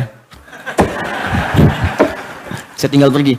Meninggalkan sholat itu termasuk perbuatan mungkar. Jadi kalau sholatnya ditinggalkan dan mengaku terbebas dari perbuatan keji dan mungkar tanpa mengerjakan sholat, berarti dia masih mungkar. Itu golongan kedua. Ketiga, ukuran akhlak. Awas, akidah, ibadah, akhlak. Karena Islam itu dirajut dengan 3 hal utama ini.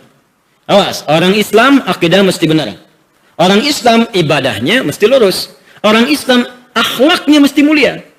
Jadi kalau ada akidah benar, maaf, ibadahnya betul, tapi akhlak gak betul. Pasti ada yang salah di antara akidah dan ibadah itu. Makanya semua unsur ibadah itu muaranya akhlak.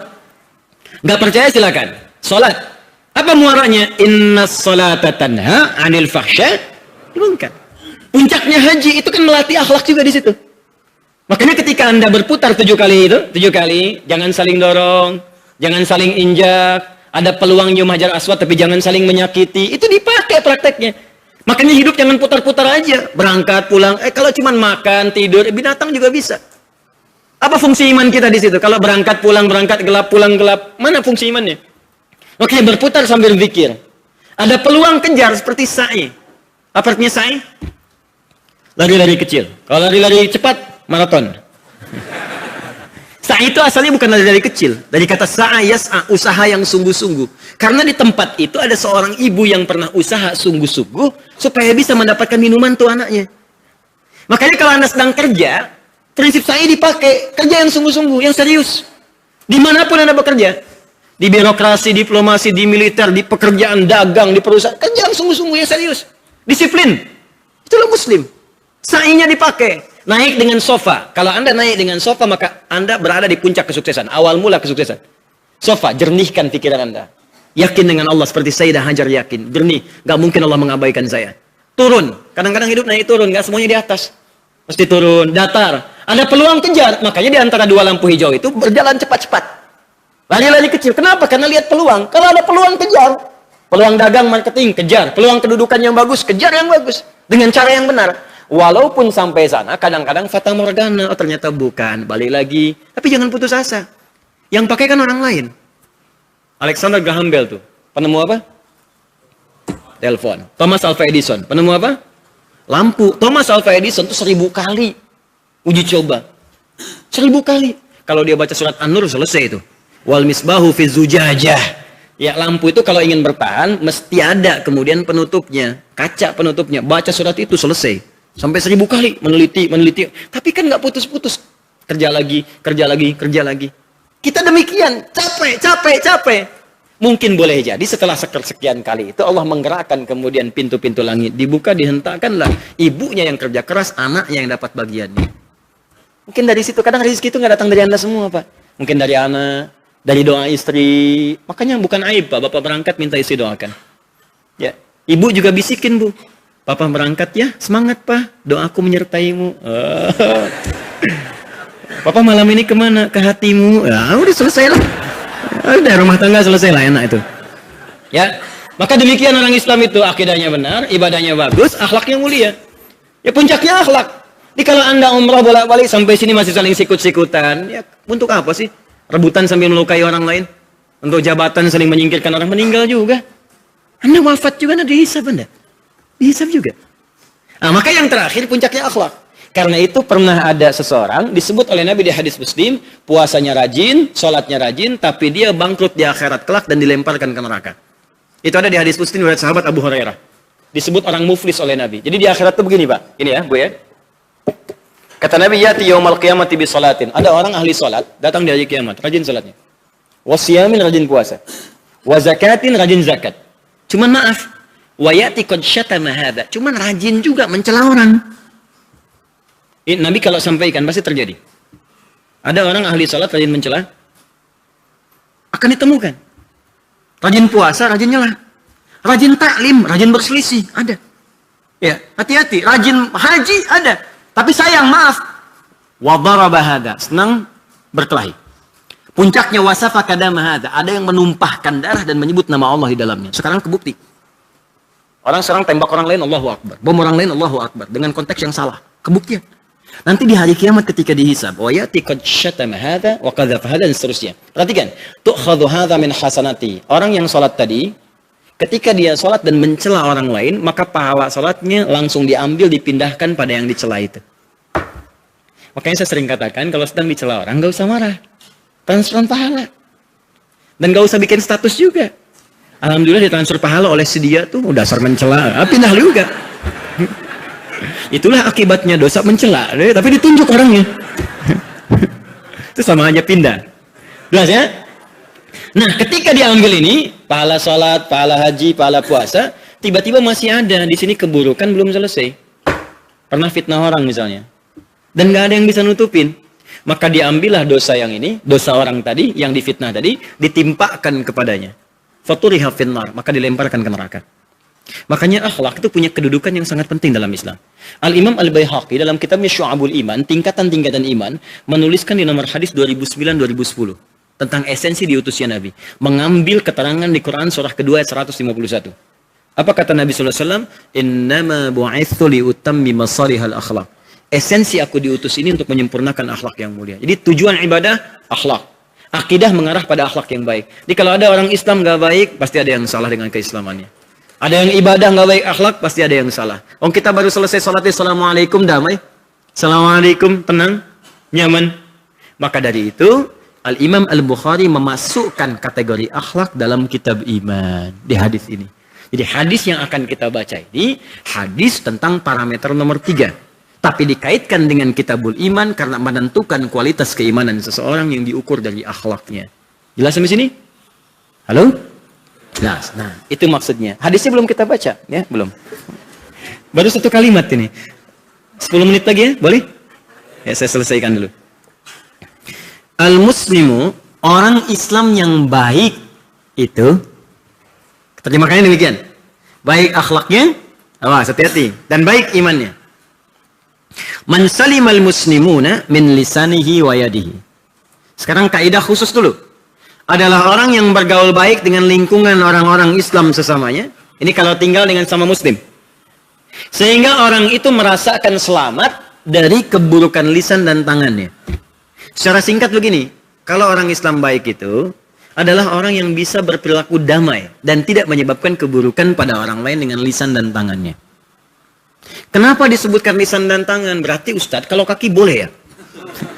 Saya kesel sama dia, lisan jangan bicara, tangan jangan bergerak, tapi tendang sama kakinya.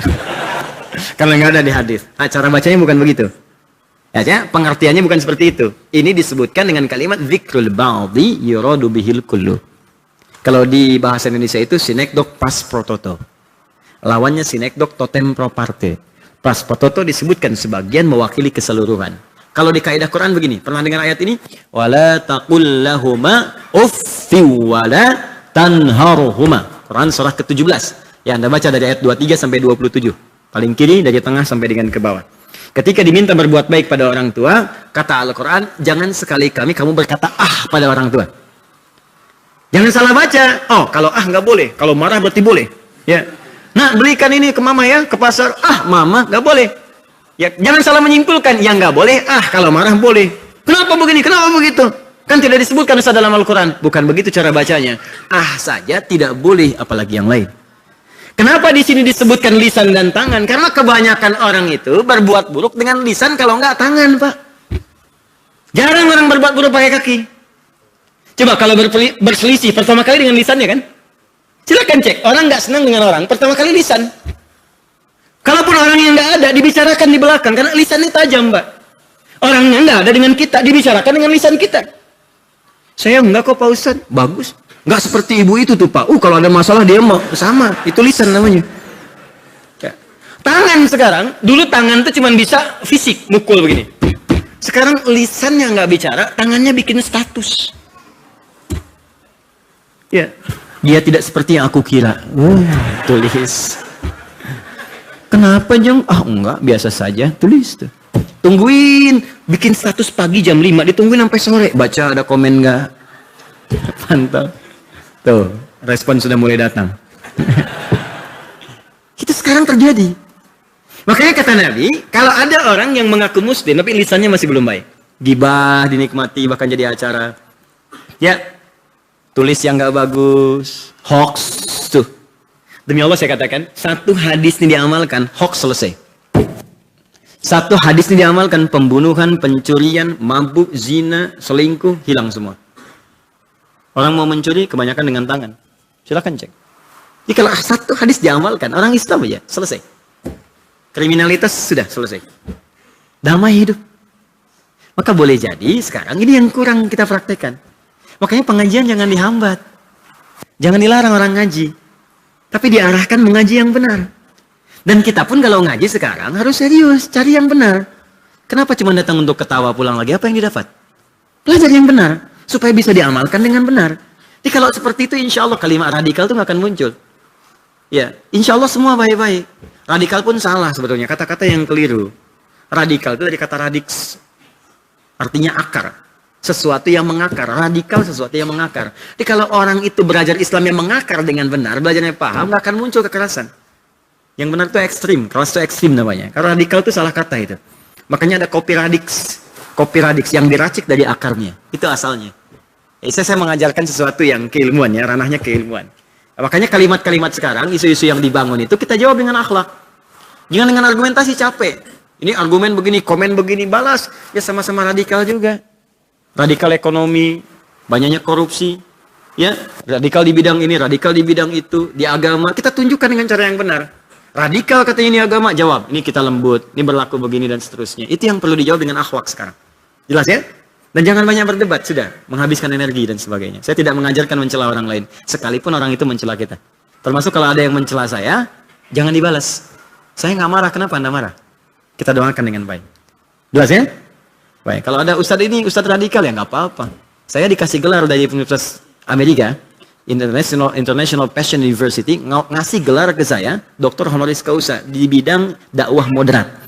Di Amerika memberikan gelar ke saya sebagai dai moderat. Anda nyebut saya radikal, Anda kurang minum susu.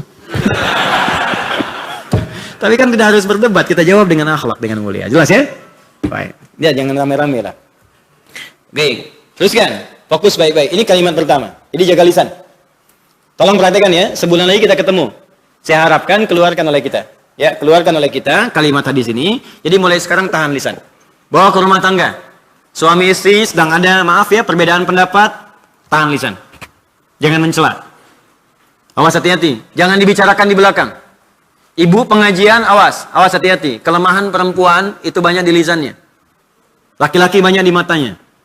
Awas hati-hati, perempuan dua, di lisan dan di telinga. Ya hati-hati, Bu ya, kalau nerima telepon dari orang gak dikenal, udah, batasi aja.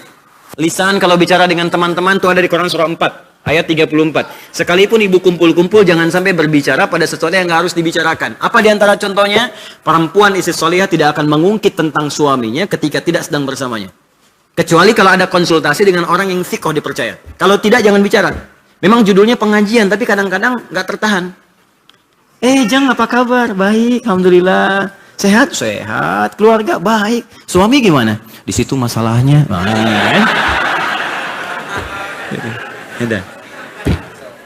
Ya, karena itu disebut nisa. Ibu tahu nisa artinya? Perempuan tuh kalau sendirian mar'ah namanya, Pak. Ya, kalau banyakan nisa. Kalau laki-laki konsisten. Sendirian rajul, banyakan rijal. Tinggal merubah cara baca, tapi akarnya sama. Rajulun tuh rajul, tegak. Kuat, berwibawa. Makanya kalau ada orang berbicara sudah tidak tegap lagi, maka berkurang kelaki-lakiannya. Apa kabar? Nah itu berkurang itu. Makanya dia nggak bisa jadi imam sholat. Kalau jadi imam bubar jamaah. Ya Allah. Bubar nanti. Ya. Paham ya? Tapi perempuan tidak. Perempuan kalau sendirian mar'ah, banyakan nisa. Apa itu mar'ah? Dari kata muru'ah. Ya punya 3 arti. Sesuatu yang ingin tampil indah, mar'ah. Kayak kalau ibu-ibu senang dengan keindahan, normal, wajar Bu. Gak apa-apa gitu kan. Bangun tidur, cek lagi, semua mesti rapi. Mau ke pengajian, make up dulu, dandan yang rapi. Kadang-kadang, seragaman. Kadang minta pendapat ke suami, gak apa-apa Pak. Dijawab aja, respon. Papa mau ngaji nih, kapan Mas siang? Pak bagus mana ya Pak, yang merah atau yang biru? Kayaknya biru deh mah, merah deh katanya. Ya, nanya tapi dapat jawaban sendiri Pak. Ya, kalau dipakai alhamdulillah, begitu keluar kuning. Ya, nggak apa-apa. Turun, cek lagi kan, turun mobil kaca spion lihat lagi. Emang nggak apa-apa biasa. Dibuka di tas ada cermin, nggak apa-apa. Makanya orang Arab punya peribahasa al-mar'atu kal mir'ah, perempuan lekat dengan cermin. Untuk menunjuk pada makna pertama, keindahan, kedua, senang tampil terhormat, ketiga, amat perasa. Kalau di psikologi ada IF namanya enfuhlung. Ya, seperti mir'ah, seperti cermin nilai rasanya. Bapak tahu cermin ya? Ya, cermin itu kalau kita pecahkan, bisa nggak disusun lagi? Bisa Bu, jangan salah. Bisa disusun lagi, cuman tak mampu memantulkan bayangan yang sempurna. Sama perempuan begitu, kalau disakiti cepat memaafkan, cuma sulit melupakan apa yang dialami. Catat ya. Gitu. Makanya kalau punya persoalan sekarang, rekening listrik 15 tahun yang lalu, ada lagi. Ya. Dulu juga kan Bapak dulu, nah dulu juga, padahal kan persoalannya sekarang gitu. Tapi itu biasa, artinya normal. Artinya biasa. Cuman kalau banyakan, berubah menjadi nisa, dari kata nasa. Apa itu? Satu, sifat yang mudah tersentuh keadaannya, dan kedua, yang gemar mencurahkan apa yang dirasakan. Jadi maksudnya begini, perempuan itu sependiam apapun kalau sendirian, kalau ketemu temannya bisa ngobrol, cerita. Nah kalau sedang cerita itu jangan menceritakan apa yang dilarang oleh Al-Quran dan Sunnah. Di antara larangannya di Quran surah keempat ayat 34. Makanya jaga lisan di sini, kita praktekin ya sebulan ke depan. Jaga tangan ya, hati-hati tangan. Puncaknya semua anggota tubuh kita. Kalau bisa begini, kalau bisa sepekan ini latihan dulu. Latihan lisan dulu lah sepekan. Di setiap ingin berkata yang kurang baik, tahan. Ingin bicarakan orang, tahan. Datang ke perkumpulan sedang bicarakan orang, pamit dulu sebentar. Kemana sih? Sebentar, nanti saya balik lagi. Ya, dan jangan menyinggung mereka. Antum sih gibah sih, ngapain ada di sini buat? Gak usah. Pelan-pelan. Atau langsung ganti topik, potong langsung. Begitu sedang bicarakan orang, ada kabar nih, Masya Allah hadis Nabi gini. Bagus nih pengajian ini, nggak apa-apa. Soleh kamu. Bukan, saya masih gitu aja, potong supaya jadi baik. Jelas ya? Nah, nanti pekan berikutnya latihan lagi, turun ke telinga, ya, terus ke mata sebelumnya, lihat mata kan, lihat TV acara nggak bagus, latihan mata, palingkan channelnya, pindahkan. Ya, nah, kalau Anda sudah bisa memalingkan, itu tahap iman pertama. Kedua, dengan istighfar, astagfirullah, ini itu tahap iman paling tinggi, nomor 2. Ya, jadi kalau anti baru bisa berpaling, iman pertama, bisa istighfar, iman tahap kedua, lebih tinggi. Nah, itu istighfar, itu menggugurkan dosanya. Jadi begitu Anda palingkan, kan kadang nggak sengaja terlihat kan? Nah, begitu istighfar itu menggugurkannya, hilang seketika. Biasanya kalau latihan, biasanya itu istighfar agak telat. Ya. Ya. Atau gini, yang sering terjadi istighfar cepat tapi berpaling telat. Ya, itu sering terjadi. Astagfirullah. Tapi nggak pindah-pindah itu. Ya. Nanti lama-lama kebiasaan juga hilang. Ini prakteknya. Saya nggak pengen Anda belajar hafal ini, nggak bisa dibacakan tapi prakteknya nggak ada. Ya, itu ya poinnya ya. Turunkan ini. Nah, kemudian wal muhajiru man hajara ma nahallahu anhu. Orang yang benar-benar hijrah adalah orang yang cepat meninggalkan apa yang dilarang oleh Allah Subhanahu wa taala atas dirinya. Kenapa menggunakan kata man? Kenapa hajaronya jadi pendek padahal di semua redaksi yang lain ada yang menggunakan haknya pakai alif, hajaro yuhajir. Kenapa perbuatannya hajaro tapi orangnya muhajir, alifnya muncul lagi? Dan apa yang dilarang oleh Allah yang mempercepat seseorang disebut seorang yang hijrah? Itu kita bahas di pertemuan berikutnya insyaallah, supaya kita bisa belajar mengamalkan dulu apa yang telah kita dapati di hari ini. Hadisnya baru sebagian lagi kita sempurnakan. Minimal mudah-mudahan kita mendapatkan rahmat Allah Subhanahu wa taala, diampuni dosa-dosa kita, dan mudah-mudahan usaha kita untuk mengaji di hari ini diterima oleh Allah Subhanahu wa taala. Itu yang bisa saya sampaikan dan semoga dijawab oleh Allah Subhanahu wa taala. Allahumma taqabbal minna innaka antas samiul alim wa tub alaina innaka antat tawwabur rahim. Allahumma nahmaduka hamdan syakirin hamdan na'imin hamdan yuwafi ni'amahu wa yukafi mazidah. Ya rabbana lakal hamdu wa lakal syukru kama yanbaghi li jalali wajhikal karim wa li 'azimi sultani. Allahumma salli wa sallim wa barik ala rasulika al karim nabiyyikal amin sayyidina Muhammadin wa ala alihi wa sahbihi ajma'in.